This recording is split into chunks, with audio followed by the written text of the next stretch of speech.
డబ్బు, అనారోగ్యం, ఉద్యోగం, వ్యాపారం, అప్పులతో బాధపడుతున్నారా? అయితే మీకోసమే అహం బ్రహ్మాస్మి సాధన 11 days ఎనర్జీ యాక్టివేషన్ ప్రోగ్రామ్. నమస్తే రమ్మగారు. నమస్తే జయ. మనం స్కాంద పురాణం చెప్పుకుంటూ ఉన్నాం. మొదటి భాగం చెప్పుకున్నాం, రెండో భాగంలో ఉన్నాం. పరమేశ్వరుడి ఉగ్రత నుంచి వీరభద్రుడు భద్రకాళి జన్మించారు కదా. ఆయన క్రోధం నుంచట 100 రకాల జ్వరాలు సన్నిపాతాలు పుట్టినాయట, జబ్బులు అవన్నీ ప్రపంచం మీద పడ్డాయి. జ్వరం పుట్టింది భగవంతుడి కోపం, శివుడి కోపం నుంచి పుట్టింది. అదంతా మొత్తం ఆ జ్వరం అట్లా ప్రపంచం మీదకి వెళ్ళిపోయింది అనమాట. సన్నిపాతాలంటే ఒక రకమైన మూర్ఛలు లాంటివి. సన్నిపాత జ్వరం అంటారు, సన్నిపాత రోగి అంటారు. వాళ్ళ ఒళ్ళు తెలియని తనమో ఏదో ఉంటుంది. అదేలేండి. ఆ సన్నిపాతాలు కూడా వెళ్ళిపోయినాయట. ఈయనకి ఆజ్ఞ ఇచ్చాడు, దక్షాధ్వరాన్ని సర్వనాశనం చేసి రమ్మని. ఇక ఆయన బయలుదేరాడు. సహస్రబాహులు కలిగిన వీరభద్రుడు. ఆయనకి గుర్రాలతో పాటు సింహాలు కూడా లాగుతాయట ఆయన రథాన్ని. అక్కడి నుంచి కవచాలు ధరించినటువంటి సింహాలు, తర్వాత మొసళ్ళు, ఏనుగులు, ఇవన్నీ కూడా ఆయనతో పాటే. అక్కడి నుంచి గణాలందరూ రుద్రగణం మొత్తం ఎట్లాంటిది, ఒక్కొక్కళ్ళట మహేశ్వర స్వరూపాలట, 5 ముఖాలు ఉన్నవాళ్ళు, పాముల్ని ధరించిన వాళ్ళు. పరమేశ్వరుడు ఎట్లా ఉంటారో అట్లా ఉంటారు, పరమేశ్వరుడిలాగా కనపడతారు. ఇదంతా పెద్ద సమూహం.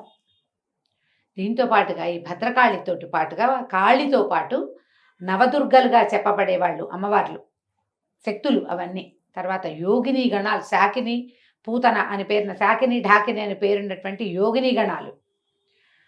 తర్వాత గుహ్యకులని ఒక జాతి పరమేశ్వరుడి ఈయనతో పాటు ఉండేవాళ్ళు అనమాట. ఇలా ఎన్ని రకాల వాళ్ళు మొత్తం ఆయుధాలు ధరించి దక్షయజ్ఞ సర్వనాశనానికి బయలుదేరారు. ఇంత సమూహం బయలుదేరేసరికి దిక్కులు పిక్కటిల్లిపోయి సప్తద్వీపాలతో ఉన్నటువంటి వసుంధర భూమి దద్దరిల్లిపోయిందట. వీళ్ళు వస్తుంటే రకరకాల తూరినాదాలు. ఇప్పుడు యుద్ధానికి వెళ్ళేటప్పుడు ఎట్లా వెళ్తారు? అవును, భేరీ నినాదాలు, ఓహో మోత. దిక్కు నుంచి ఇసుక వర్షం కురిసిందట దక్షాధ్వరంలో. ఎక్కడి నుంచో మేఘాల్లో నుంచి నెత్తురు వర్షించింది. ఉణికిపోతున్నారు. ఇక్కడ జరిగిందే ఒక విపరీత చర్య. ఆమె కాలిపోయింది. కాలిన ఆమె దేహం అక్కడ. ఈ 20,000 మంది గణాలు దుఃఖంతో ఆత్మాహుతికి పాల్పడ్డాయి. ఇంకొక 30-40 మంది ఉన్నారు అక్కడ. వాళ్ళందరూ ఏడుపులు, గందరగోళం. ఏం చేయాలో తెలీదు. ఋషులు మహర్షులు ఎటు పారిపోవాలో తెలియకుండా ఉన్నారు. ఎప్పుడైతే ఈ దిక్కులు పిక్కటిల్లేలాగా ఈ శబ్దాలు వినపడుతున్నాయో, దీనికి యుద్ధానికి వీళ్ళు వచ్చేస్తున్నారు, రుద్రగణాలు వస్తున్నాయని తెలిసేసరికల్లా ఈయన పరిగెత్తుకుంటూ వెళ్ళి విష్ణుమూర్తి కాళ్ళు పట్టుకున్నాడు. దక్షుడు, నన్ను రక్షించు, ఇక్కడ ఏదో జరగబోతోంది. రుద్రుడు ఆగ్రహావేశాలతోటి ఏదో చేయబోతాడు నన్నంటే, ఆయన అన్నాడు, విష్ణుమూర్తి నిన్ను ఎట్లా రక్షించాలి? నువ్వు చేసిందే తప్పు. రుద్రుడు శివుడు లేని యజ్ఞం ఏమిటి అసలు? నువ్వు అది సంకల్పించావు. ఎవడి కర్మకి వాడే కర్త కదా. నువ్వు చేసిన పని తప్పు. తప్పుకి ఫలితం అనుభవించి తీరవలసిందే.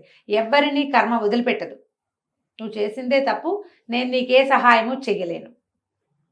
ఇక బతిమలాడాడు ఋషుల్ని, మాల్ని, దేవాదుల్ని, అందరినీ, నన్ను రక్షించండి, నన్ను రక్షించండి అని. ఏం రక్షిస్తారు? ఎవరు రక్షిస్తారు? కాకపోతే ఈ యుద్ధానికి సన్నద్ధంగా ఇన్ని సేనలు, కోట్ల కొద్దీ రుద్రగణాలు వచ్చేసేసరికల్లా దేవతలకు కూడా ఒక రణోద్రేకం కలిగింది. తమ మీదకే కదా యుద్ధము. తాము ఎక్కడికి వచ్చారో అక్కడికి యుద్ధం వస్తోంది. ఏదో చెయ్యాలని వీళ్ళందరూ ఏం చేశారు? ఆయుధ స్వీకారం చేసేసారు. ఆయుధాలు ఎత్తారు. ఎవరి వాహనాన్ని వాళ్ళు పిలుచుకున్నారు. అక్కడేమో పెద్ద మనుషుల్లో కూర్చున్నారు ముందు యజ్ఞానికి. ఎప్పుడైతే యుద్ధము వెనకాల నుంచి, మామూలుగా యుద్ధ భైర్యులు వినేసరికల్లా వాళ్ళు ఎవరో మన మీద పడుతుంటే మనం చచ్చుపుచ్చుగా ఎందుకు కూర్చుంటాం? మనము లేమో, మనకందరికీ శక్తులు ఉన్నాయి, ఎవరి శక్తి వాడిది కదా. దేవగణాలు కూడా మేమేం తక్కువ? రుద్రగణాలు ఇవి కపాలాలు పట్టి శ్మశానాల్లో తిరిగేవి. ఇవి గణాలు యుద్ధానికి వస్తే మేమందరం దైవగణం కదా, వరాలు ఇవ్వగలిగే వాళ్ళం, మేము తక్కువ కాదు. వీళ్ళంతా లేచారు. ఈ యుద్ధానికి సన్నద్ధం అవుతున్న వాళ్ళని చూసి విష్ణుమూర్తికి నవ్వొచ్చింది, కానీ ఆయన ఏం మాట్లాడలే, నిశ్శబ్దంగా ఉన్నాడు. కానీ దక్షుడు బతిమలాడుతూనే ఉన్నాడు, నన్ను రక్షించు, నన్ను రక్షించదు. అక్కడి నుంచి ఈ ఋషుల్లో కొంతమంది భృగు మహర్షి వాళ్ళు ఏం చేశారు, కొంతమంది వీళ్ళని ఉద్రేకపరిచారు, యుద్ధం చేయవలసిందేనని. దాంతో వీళ్ళు వాళ్ళు పోరాటం జరిగింది. వచ్చి ఆయన అందరినీ అణిచేయటం కాదు, వీళ్ళు పడ్డారు వాళ్ళ మీద. ఇద్దరు యుద్ధం చేశారు, ఆ సేన ఈ సేన. కొన్ని గణాలు పోయినాయి, కొంతమంది దేవతలు పారిపోయారు, వీళ్ళు నలిగారు, వాళ్ళు నలిగారు. ఆ ఋషులు మహర్షులు వాళ్ళందరూ భయభ్రాంతులకి గురి. వాళ్ళకేం తెలుసు, వాళ్ళకి ఏమేం తెలియవు, యుద్ధాలు తెలియవు కదా. వాళ్ళు కొంతమంది భయభ్రాంతులు ఏ పక్కకి పారిపోవాలో తెలియక, పైగా ఇంత గణాలు వస్తుంటే పారిపోయినంత మంది పారిపోయారు ముందు. కొంతమంది దిగంతాలకు పారిపోయి ఆ దిగ్దంతుల వెనకాల అవి ఏనుగులు ఉంటాయి కదా, దిక్పాలక వాటి ఏనుగుల వెనకాల నిలబడి చూస్తున్నారు ఏం జరుగుతుందో. పారిపోయి తప్పించుకోగలిగిన వాళ్ళు తప్పించుకున్నారు, వెళ్ళిపోగలిగిన వాళ్ళు వెళ్ళిపోయారు, ఉన్నవాళ్ళు యుద్ధానికి దిగారు. ఎంత యుద్ధమో జరిగింది. సమస్తమైన వాళ్ళని అణిచారు వాళ్ళు, ఏ ఒక్కడిని వదిలిపెట్టలా. పోతున్నారు ఇందులో కూడా, గణాలు కొని పోతున్నాయి, దేవతలు కాదు అవతలు ఉన్న వాళ్ళు. జరుగుతూనే ఉంది పోరు. ఇక దక్షుడు బతిమిలాడి బతిమిలాడి బతిమిలాడి విష్ణువుని పోరాటానికి సిద్ధం చేశాడు. సిద్ధపడేసరికల్లా ఆయన బయటకు వచ్చాడు, యజ్ఞశాలలోంచి యుద్ధవేషంలో వచ్చాడు బయటికి. వచ్చేసరికల్లా వీరభద్రుడు ఆగి అడిగాడు, మహాజ్ఞానివి పరమేశ్వర విష్ణువు, నువ్వు శివుడు లేని యజ్ఞానికి ఎందుకు వచ్చావు అసలు? ఇప్పుడు నువ్వు యుద్ధానికి పూనుకుంటున్నావే.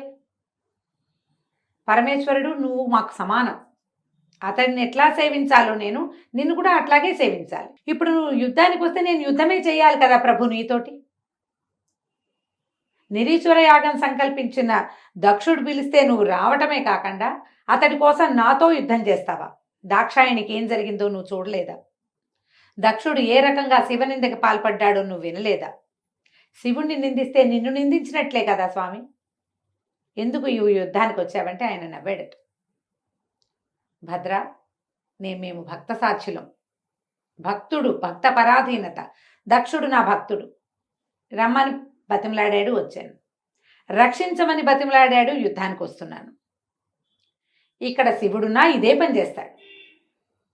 యుద్ధమే కదా, చేద్దాం పద, మనిద్దరం యుద్ధం చేద్దాం. ఈ లోపల దేవేంద్రుడు వచ్చాడు. దేవేంద్రుడిని చావుచీత కొట్టి మడత పెట్టేశాడు ఈయన వీరభద్రుడు. దేవేంద్రుడు తప్పుకున్నాడు. విష్ణుమూర్తి వీరభద్రుడు యుద్ధం. ఆ వీరభద్రుడు ఎవరు? వీళ్ళిద్దరూ కలిసిన శక్తిలోంచి పుట్టినవాడే కదా. అయినా సరే యుద్ధమే. కొంత పోరు జరిగింది. విష్ణుమూర్తి చక్రాయుధాన్ని ప్రయోగిస్తే అప్పడం నవిలినట్టు నవిలేసి లోపలికి వెళ్ళిపోయిందట. వీరభద్రుడు మింగేశాడు చక్రాయుధాన్ని. మింగేశాక ఆయన ఏం చేశాడట, విష్ణుమూర్తి వచ్చి అతని నోటిని నిమిరి, ముఖం మీద నిమిరి చక్రాన్ని బయటికి తీసుకున్నట్టు ఆయన లోపల నుంచి తీసుకుని, ఇంకా ఈ యుద్ధం ఇంకా నేను చెయ్యను, దక్షుడి కోసం చేయగలిగింది చేశా, నేను వెళ్ళిపోతున్నానని తన దారిని తన చక్రాయుధాన్ని తీసుకుని వెళ్ళిపోయాడు. విష్ణువు బయటికి వెళ్ళిపోయాడు ఆయన. ఇక ఇక్కడ ఎవరు మిగిలేరు? దెబ్బలు తగిలిన వాళ్ళు, పారిపోయిన వాళ్ళు, మరి వెళ్ళిపోయిన వాళ్ళు వెళ్ళిపోగా దక్షుడు మిగిలాడు. అతని వెళ్ళిపోయి గబగబా ఆ యజ్ఞవాది వేదికి మధ్యలో ఎక్కడో అంతర్భాగంలో దాక్కున్నాడు. అంతర్వేది అని చెప్తారు, ఆ మధ్యలో దాక్కున్నాడు. దాక్కుంటే బయటికి లాగారు. లాగి ఈ గణాలన్నీ కలిసి పట్టుకుని అతని శిరస్సుని ఉత్తరించేశారు. దక్షుణ్ణి మెడ నరికేశారు. పారిపోయిన ఋషులు పారిపోయారు. ఇతను ఏం చేశాడు, ఈ మా వీరభద్రుడు ఆ దక్షుడి శిరస్సుని ఆ యజ్ఞంలో విసిరేశాడు, అగ్నిహోత్రంలోకి. శిరస్సు కాలిపోయింది. దక్షుడు మొండెం అక్కడ పడు చూస్తే ఎక్కడ ఏమీ లేవు, మొత్తం ఖాళీ. చచ్చిపోయిన వాళ్ళు చచ్చిపోయారు, పారిపోయిన వాళ్ళు పారిపోయారు. యజ్ఞం విధ్వంసనం జరిగిపోయింది పూర్తిగా. హాహాకారాలు చేస్తూ మళ్ళీ వెనక్కి తిరిగి పరమేశ్వరుడి దగ్గరికి వెళ్ళిపోయినాయి గణాలన్నీ. ఇక్కడ పని అయిపోయింది. ఇద్దరు కలిసి వెళ్ళిపోయారు. భద్రకాళిని వెంట పెట్టుకుని ఆ యోగిని గణం అంతా, బోళ్ళంతమంది అమ్మవార్లు వచ్చారు, శక్తులన్నీ వచ్చినాయి కదా. మధ్యలో వీళ్ళు చేయగలిగినన్ని ఏ గణాన్ని ఏ మంత్రంతో పడగొట్టాలో వాళ్ళందరినీ పడగొట్టారు. గందరగోళంగా చేయగలిగినంతా చేశారు. అయినా ఏమీ ప్రయోజనం లేదు. ఈ యజ్ఞం ఎవరు మొదలు పెట్టాడో ఆయన కాస్త వెళ్ళిపోయాడు. బ్రహ్మదేవుడు కూడా ఇంటికి వెళ్ళిపోయాడు దుఃఖంతో. ఏమంటారు, పుత్రశోకంతో ఉన్నాడు బ్రహ్మదేవుడు. ఆయన కుమారుడు కదా దక్షుడు, అతడు ప్రజాపతి, మరి ఇంత ప్రపంచాన్ని సృష్టించినవాడు. ఆయన పరమ దుఃఖంతో అట్లా ఉండిపోయాడు. ఏం చెయ్యాలో తెలియక ఆ దుఃఖం పట్టలేకుండా ఉన్నాడు. కుమారుడు కావాలి, అతను ప్రజాపతి, మళ్ళీ ఈ సృష్టి అంతా అతనితో అవ్వాలి. ఆ మొదలుపెట్టిన యజ్ఞం సగంలో ఆగిపోయింది, అది పూర్తి కావాలి. దక్షుడు మరణించాడు. శివక్రోధం తీరిందో లేదో తెలియదు. బాగా ఆలోచించుకొని పరమేశ్వరుడు ఏం చేశాడట, మళ్ళా కైలాసానికి వచ్చాడు. ఎవ్వరు లేరు, కైలాసం నిశ్శబ్దంగా ఉంది. ఏకాంతంగా ఒట్టి నందీశ్వరుడితో ఉన్నట్ట పరమేశ్వరుడు. ఎవ్వరూ లేకుండా, గణాలేమీ లేవు. దాక్షాయణి మరణంతో అనుభవిస్తున్న ఆ దుఃఖంతో ఆయన ఒక్కరే ఉన్నాడు. వెళ్ళి ప్రార్థయపడ్డాడు. 4 ముఖాలు నేల కానించి దండం పెట్టాడట. ఎవరు? బ్రహ్మదేవుడు. బ్రహ్మదేవుడు, నన్ను రక్షించు, కాపాడు, నా కుమారునికి పుత్రభిక్ష పెట్టు, నాకు ఆ. నేను చేయవలసిన విధి ఈ సృష్టి అతడి వల్ల ముందుకెళ్తుంది, ఉహు, ఉమ్. పుత్రభిక్ష పెట్టమని పరిపరి విధాలుగా ప్రార్థించాడు. ప్రార్థిస్తే సరే, దక్షుడు ఏమయ్యాడు అంటే దక్షుడిని సంహరించాం అని చెప్పి వీరభద్రుడట ఆ దక్షుడి బొండాన్ని తీసుకొచ్చి పడేసాడట కైలాసంలో పరమేశ్వరుడి పాదాల దగ్గర. శిరస్సు ఏదిరా అంటే శిరస్సు లేదు, దగ్ధం చేసేసాం. ఇప్పుడు శిరస్సు ఉన్న వాళ్ళు ఎవరున్నారు అక్కడ అంటే ఒకే ఒక యజ్ఞ పశువు ఉందట అక్కడ, గొర్రె. యజ్ఞాలకి పశువుల్ని కొన్నిటిని పెడతారు, ఉహు. యజ్ఞ పశువు మాత్రమే ఉంది అక్కడ, మిగిలినవన్నీ సర్వనాశనమే. ఆ యజ్ఞ పశువుని తీసుకొచ్చి ఈ పశువు ఒక్కటే ఉందని ఆ పశువు తల నరికి ఈ దక్షుడి దగ్గర పడేశాడు. ఇది ఒక్కటే ఉంది జీవించి. ఆ. ఆ నెత్తురోడుతున్న ఆ శిరస్సుని దక్షుడికి అతికించి అతన్ని బతికించాడు పరమేశ్వరుడు. దక్షుడికి ప్రాణభిక్ష పెడుతున్నాను నేను, అతను లేచి ఈ యజ్ఞం పూర్తి చేయాలి. వికృతాకారంలో ఉంటుంది గొర్రె, కొమ్ములు ఇలా తిరిగి ఉంటాయి, కనుబొమ్మలు కలిసిపోయి ఉంటాయి, అవును. మామూలు మాట రాదు, దాని శబ్దం వేరు కదా. కానీ దక్షుడు అట్లా జీవించాడు. పరమేశ్వరుడు బ్రహ్మకిచ్చిన వరంతో నీ కుమారుణ్ణి బతికిస్తానని చెప్పినందుకు ఈయన్ని బతికిచ్చాడు. ఉమ్. ఈ దక్షుడు లేచి నుంచున్నాడు. సిగ్గుపడి పరిపరి విధాలుగా పరమేశ్వరుని ప్రార్థించి ఆ దుఃఖంతో అవమానంతో మళ్ళీ వచ్చి తన ప్రాంతానికి వచ్చి ఈ దక్షాధ్వరం అంతా మళ్ళీ ఖాళీ చేసుకుని సరి చేసుకుని మళ్ళీ ఋత్విక్కుల్ని ఋషుల్ని వాళ్ళని వీళ్ళని అందరినీ పిలిచి యజ్ఞం పూర్తి చేసుకున్నాడు. మరి పూర్తి చేయాలి కదా. అప్పుడు ఈ యాగాన్ని ఈయనకి యజ్ఞభర్త అయినటువంటి పరమేశ్వరుడికి ఇది ఇచ్చాడనమాట. వీళ్ళు ఏమిటి? విష్ణువు శివుడు. స్కాందంలో ఎంత ప్రత్యేకంగా వాక్యాలతో చెప్తారంటే వీళ్ళిద్దరూ ఒకటే, శివకేశవుల అభేదం చెప్తారు. ఉహు. పరమేశ్వరుడు చాలా అద్భుతమైన వాడు, మహాద్భుత శక్తి, ఆయనే సర్వేశ్వరుడు. కానీ శివుడు విష్ణువు ఒకటే, ఆయన తక్కువ నువ్వు వెనకవాడివి అన్న మాట ఉండదు అసలు. రెండు సమానమే. రెండు సమానమే. వీరభద్రుడే స్వయంగా చెప్తాడు ఆ మాట. ఆయన ఎట్లా సేవించాలో నిన్ను కూడా అట్లాగే సేవించాలి. ఆయనంతో నువ్వు అంతే. నీతో పోరాడితే ఆయనతో పోరాడినట్టే. ఇప్పుడు మనం మనుషులం ఎంత తెలుసుకోవాలి మరి? ఎంతో స్పష్టంగా చెప్పబడుతుంది. దక్షాధ్వరం పూర్తవుతుంది. అయితే సాధారణంగా మనం వినే కథలు ఏమిటి? ఈ దాక్షాయణి శరీరము, ఆ శరీర భాగాలు పడ్డం. ఈ స్కాందంలో అలాంటి వివరం చెప్పల, ఈ లైన్లో చెప్పల, తర్వాత ఎప్పుడో అది చెప్పుంటారు. ఈ లైన్ ప్రకారం ఏంటంటే దక్షయజ్ఞం పాడవటం, మళ్ళీ దక్షుడు పునరుజ్జీవితుడై దాన్ని పూర్తి చేయడం, ఆ యజ్ఞం పూర్తి చేసుకుని మళ్ళీ అతను ప్రజాపతిగానే ఉండటం. ఈ రకరకాల దేవతాగణాలందరూ కూడా వీరభద్రుడితోటి పోరాడారు. అంటే ఈ పోరాడితే ఎవరితో పోరాడినట్టు? శివుడితోటి పోరాడినట్టే కదా. మేము ఇక్కడికి వచ్చాము, మమ్మల్ని పిలిచారు, మేము వచ్చాము, వీళ్ళు గొడవకు వచ్చారు, మేము కూడా ఫైట్ చేసాము, మేము యుద్ధం చేసాం. అలాగే చేసి రుద్రగణాలతోటి పోరాడి అసూలు బాసిన వాళ్ళు కొంతమంది, పారిపోయిన వాళ్ళు కొంతమంది, చివరికి ఈ రకంగా దక్ష యజ్ఞాన్ని చేశాడు భగవంతుడు. ఎట్లా జరిగింది అంటే ఇప్పుడు ఎంత కథ, ఎన్ని రకాల గాథలు వస్తాయి ఇందులో. వీరభద్రుడి జననం ఇవన్నీ ఉన్నాయి. మళ్ళీ అక్కడి నుంచి పరమేశ్వరుడి క్రోధం నుంచి ఎన్నో జ్వరాలు సన్నిపాతాలు అన్నారు. దేవ వైద్యులైన అశ్విని దేవతలు కొంతమంది మహర్షుల సహాయంతో ఈ జ్వరాలన్నిటికీ వైద్యం కనిపెట్టారు. పరమేశ్వరుడి కోపమే మనకు జ్వరం వచ్చిందంటే శివుడి కోపం. ఈ కథలు స్కాంద పురాణంలో అట్లా చెప్తారు.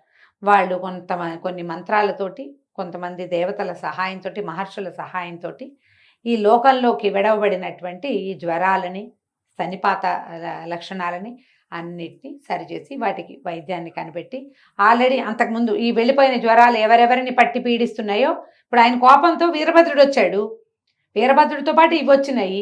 వీరభద్రుడు కొట్టిన వాళ్ళని వీరభద్రుడే కొట్టాడు, అంతే. జ్వరం కొట్టిన వాళ్ళు జ్వరంతో కొట్టబడ్డారు. వాళ్ళందరినీ కూడా రక్షించారు. మళ్ళీ వీళ్ళల్లో కొంతమంది గాయాలు తగిలిన వాళ్ళు రక్షింపబడ్డారు. పరమేశ్వరుడు తపస్సుకు వెళ్ళిపోయాడు.